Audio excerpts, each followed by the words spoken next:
G'day. So a question I'm often asked is where to take measurements on the blank when we want to size a pattern in VisualWRAP.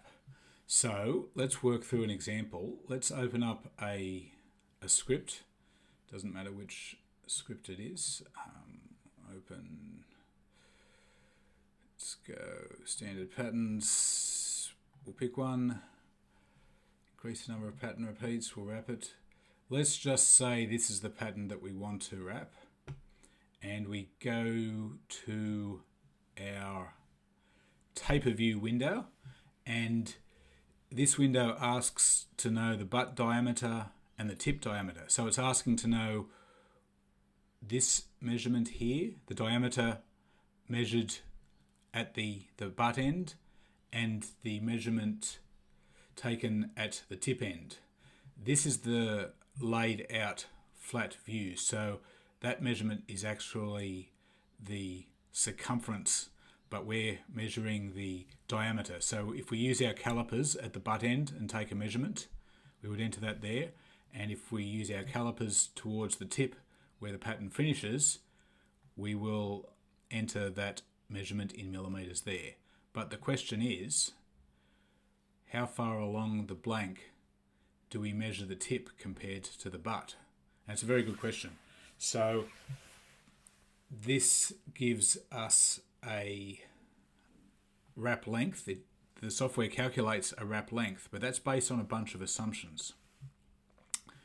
It calculates the taper based on a gradual change in the diameter of the blank between the butt and the tip. So it assumes a gradual taper.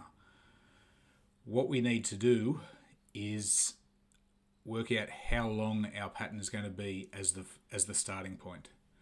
So I'll take you through this. It might be an iterative process. There might be a couple of steps along the way, but if you follow this, you'll get the right answer. So we estimate where the middle of the pattern is going to be on our rod. So and to illustrate that, if I go to my 3D view and pretend you're looking at your actual rod on your bench, obviously you won't have it wrapped yet. We want to estimate what the diameter at this point is. We're not sure exactly where the middle point is, but we're going to do an estimation. So on your blank, estimate where you think the middle of the pattern is going to be, and using your calipers, take a measurement across there. And that measurement will be in millimeters.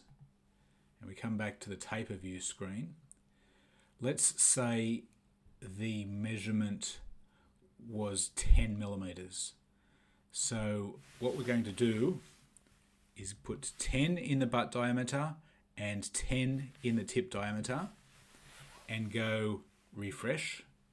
And what you'll notice is that it's taken away the taper because we've said it's the same diameter at the butt end and the tip end, and it's calculated what the wrap length is. So that's our starting point. We assume our wrap length in this case is going to be around 157 millimeters.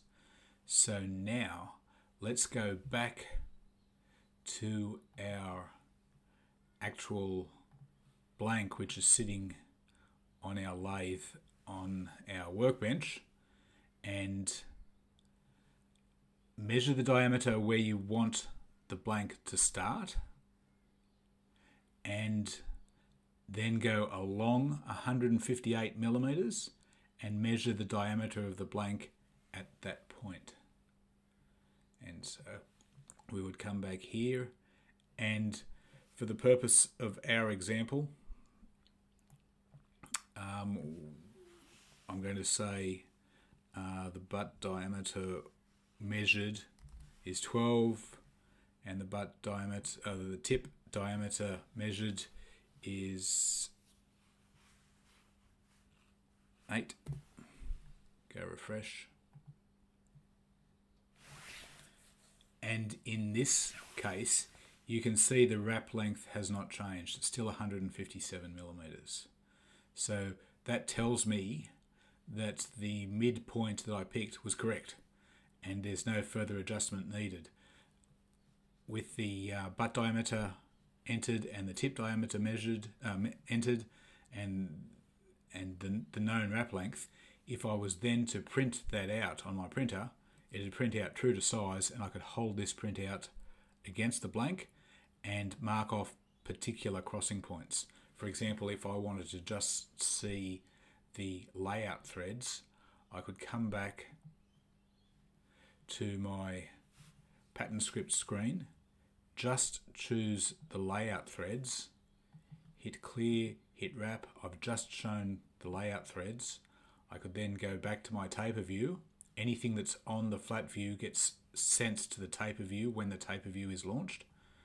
And you can see with the measurements that I've taken, the 12mm at the butt, 8mm at the tip, with a wrap length of 157, it shows you where those layout threads need to be, properly tapered, properly spaced.